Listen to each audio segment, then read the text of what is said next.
पाठ कीजिएगा एवं जाप कीजिएगा।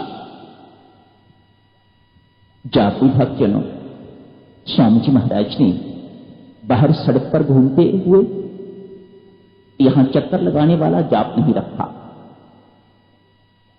हम तो यूज टू हैं, बातें भी करते रहते हैं और जाप भी चलता रहता है, इधर उधर देखते भी रहते हैं और जाप भी करते रहते हैं। कैसा जाप है ये? छूट तो दी हुई है गुरुजनों ने, पर इसका लाभ जो हमें मिलना चाहिए वह लाभ हम प्राप्त नहीं कर पाते हैं।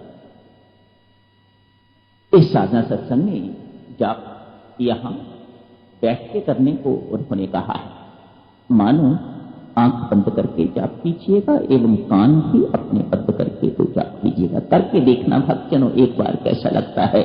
न आंख खुले न कान खुले, सब कुछ सुनते हुए भी कान कुछ न सुने, ऐसी स्थिति में जाप करके तो देखिएगा एक बार कैसे लगता है। यदि अभी तक नहीं किया तो इस बार करके देखना। आंख बंद करके जाप, कान भी बंद करके। कान तो बंद होते नहीं ना, आंख तो बंद हो जाती है, इन कानों को कैसे बंद करना है?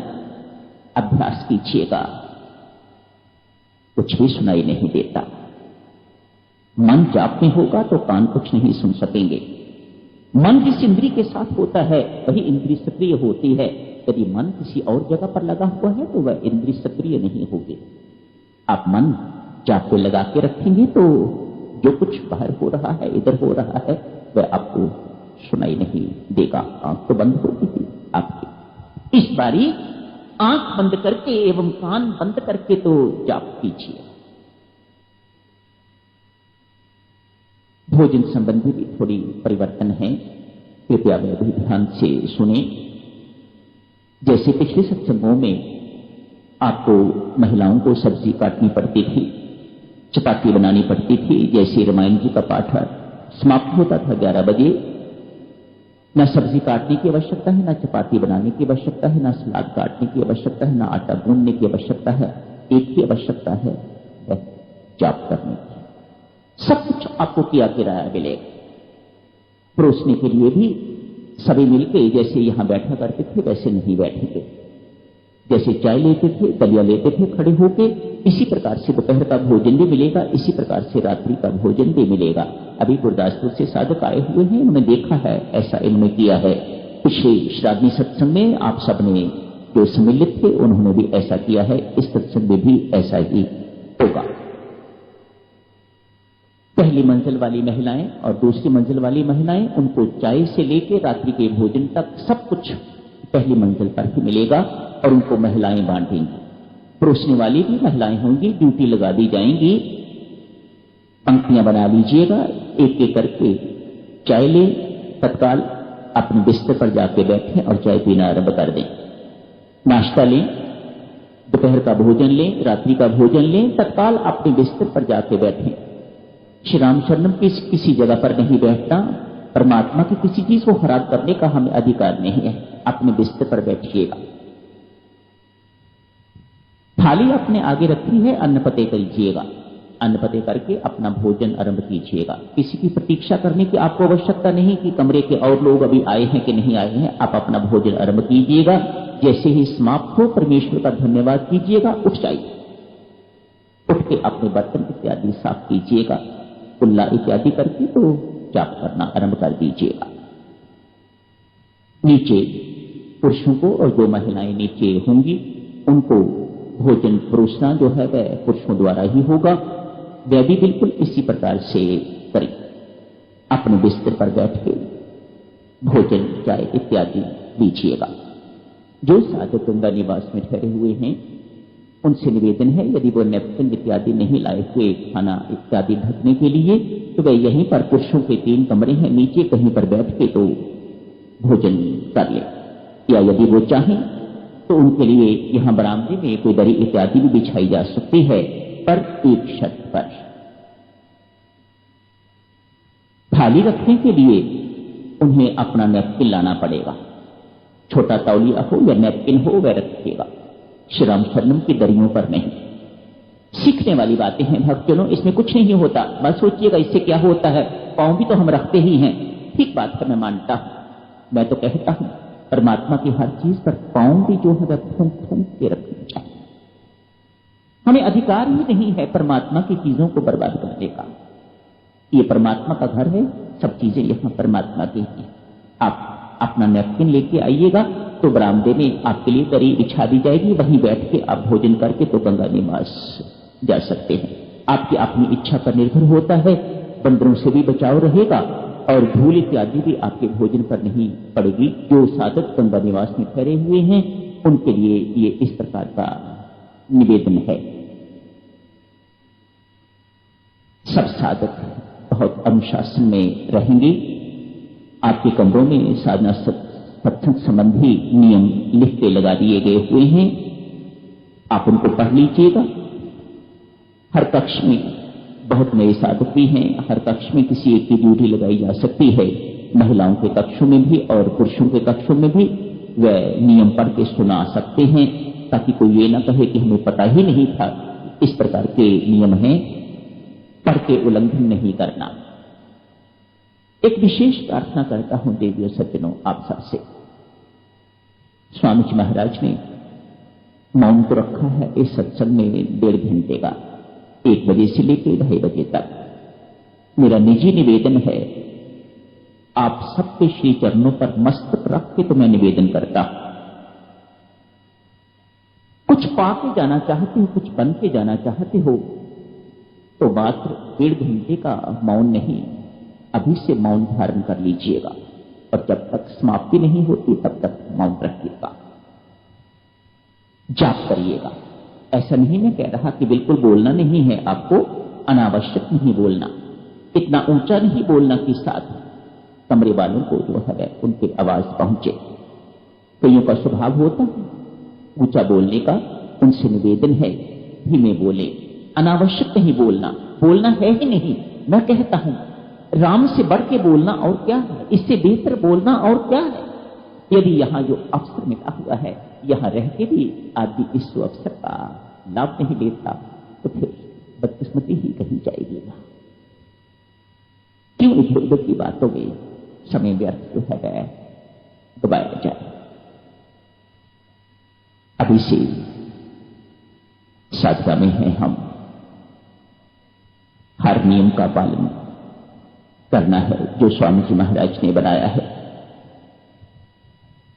प्रेम पूर्वक रहिएगा, किसी को किसी प्रकार की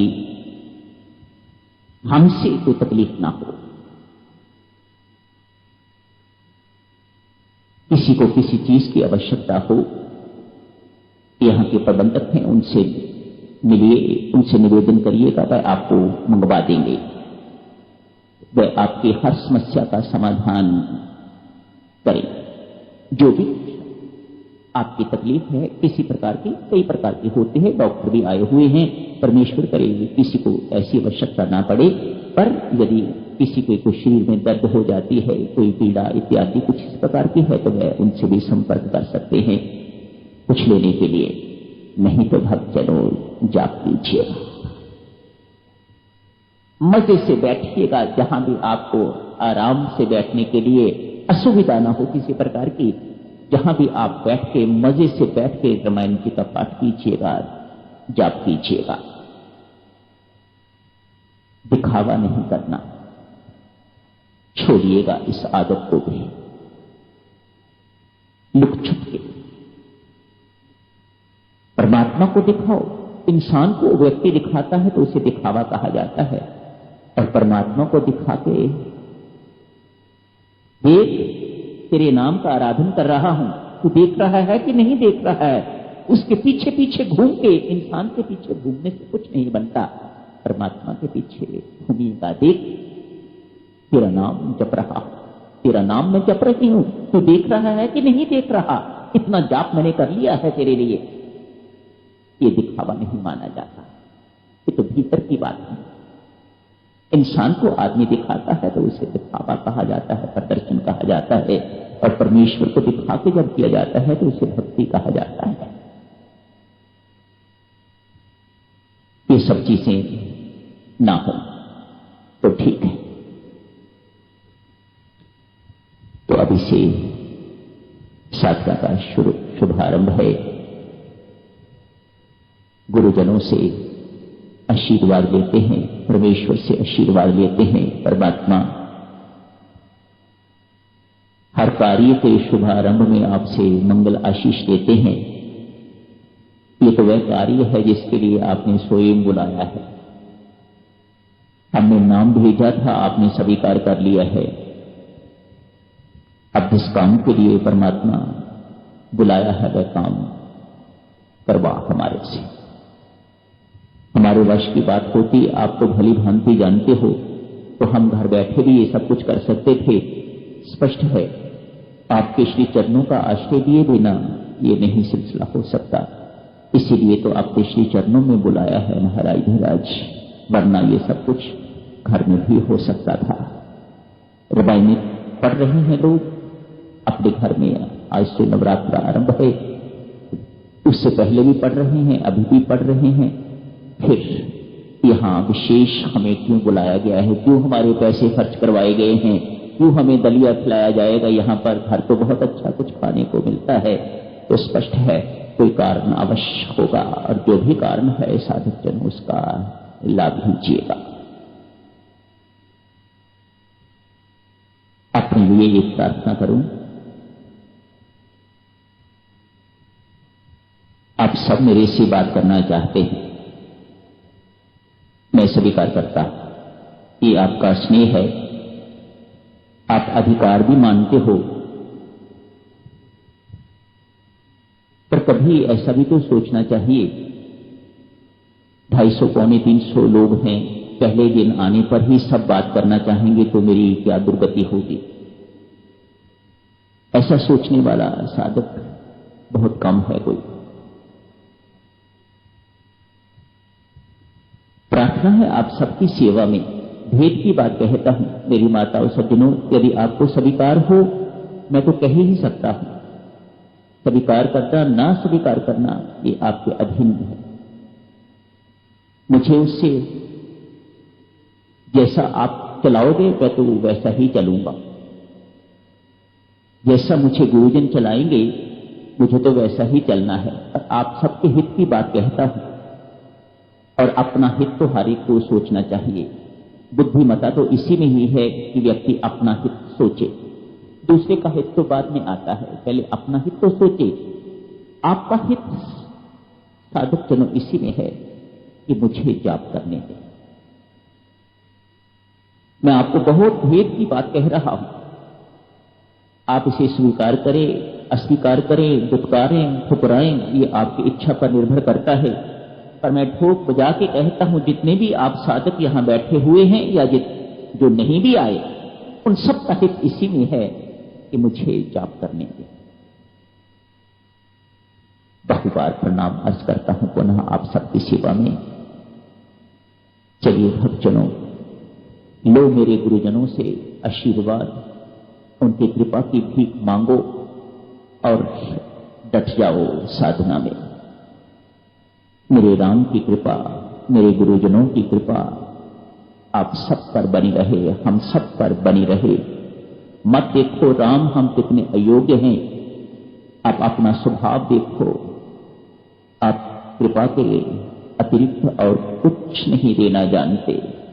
कृपा ही कृपा है आपके पास, वह हमें दीजिएगा। थोड़ी रह गई है भक्तजनों, इसे संभालने की आवश्यकता है। परमेश्वर से भरपूर आशीर्वाद लीजिएगा। मेरे राम बहुत थोड़ी रह गई है, कल का पता नहीं, जितनी रह गई है महाराज इसे संभालो। ये आपकी सेवा में समर्पित है, ये आपकी ही है परमात्मा।